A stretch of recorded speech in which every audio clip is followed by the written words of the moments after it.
ఇక డీటెయిల్స్ చూస్తే తమిళనాడు రాజకీయాలు ఆసక్తికరంగా మారాయి. మరో రాజకీయ పార్టీ పుట్టుకొస్తోంది. కొత్త రాజకీయ పార్టీ పెట్టే దిశగా అన్నమలై వడివడిగా అడుగులు వేస్తున్నారు. భారతీయ జనతా పార్టీకి గుడ్ బై చెప్పిన అన్నమలై కొత్త రాజకీయ పార్టీని పెడుతున్నానని ప్రకటించారు. కొత్త రాజకీయ ఉద్యమం మొదలు పెడుతున్నానని తేల్చి చెప్పారు. తమిళనాడు అభివృద్ధి కోసం కృషి చేస్తానని స్పష్టం చేశారు. తన రాజకీయ భవిష్యత్తు గురించి మాట్లాడుతూ ఓ కీలక ప్రకటన చేశారు. ప్రముఖ నటుడు రజనీకాంత్ ప్రస్తావన కూడా తెచ్చారు.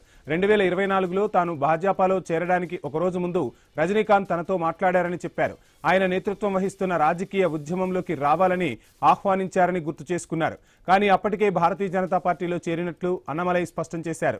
ఇకపై స్వతంత్ర రాజకీయ మార్గంలో ముందుకు సాగుతానని అన్నారు.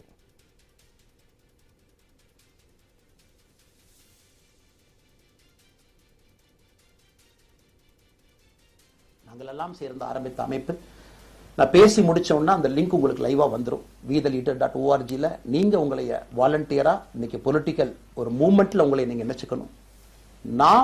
நாம எல்லோரும் ஒன்று சேர்ந்து பேசுவோம். அதனாலதான் இன்னைக்கு கோயம்புத்தூர்ல இன்னொரு அறிவிப்பும் கூட கொடுக்கணும். எல்லாத்தையும் டைரக்டா எப்படி நம்ம பாலிடிக்ஸ்குள்ள கொண்டு வர போறோம். APJ Abdul Kalam centre for ethics and politics, APJ Abdul Kalam ஐயாவுடைய பேரில் கோயம்புத்தூர்ல வீத லீடர்ஸ்க்கு கீழே நாம பாலிடிக்ஸ்ல எத்திக்ஸ்க்காக ஒரு சென்டர் ஆரம்பித்து வருகின்றவங்க எல்லாமே இதுக்குள்ள ட்ரெயின் ஆகி தான் வெளியே வருவாங்க. உள்ளாட்சி தேர்தலில் நிக்கிறாங்க, they will get trained, come and stand in local body election. MLA election நிக்கிறாங்க, they will get trained, they will come and stand in election.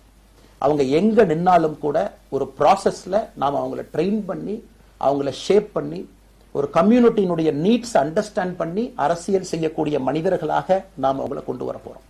நாங்கள் எல்லாம் சேர்ந்து ஆரம்பித்தோம். భారతీయ జనతా పార్టీకి రాజీనామా చేయడానికి గల కారణాలను అన్నమలై వెల్లడించారు. గత ఏడాది డిసెంబర్లోనే తన రాజీనామా గురించి చెప్పినట్లు తెలిపారు. పార్టీకి తాను భారంగా ఉండలేననుకోలేదన్నారు. 18 నెలలుగా బీజేపీతో విభేదాలు ఉన్నాయని చెప్పారు. మార్పు కోసమే భారతీయ జనతా పార్టీలో చేరినట్లు పేర్కొన్నారు. బీజేపీ ఇప్పటి వరకు తనపై ఉంచిన నమ్మకానికి, ఇచ్చిన అవకాశాలకు ప్రత్యేక కృతజ్ఞతలు తెలిపారు.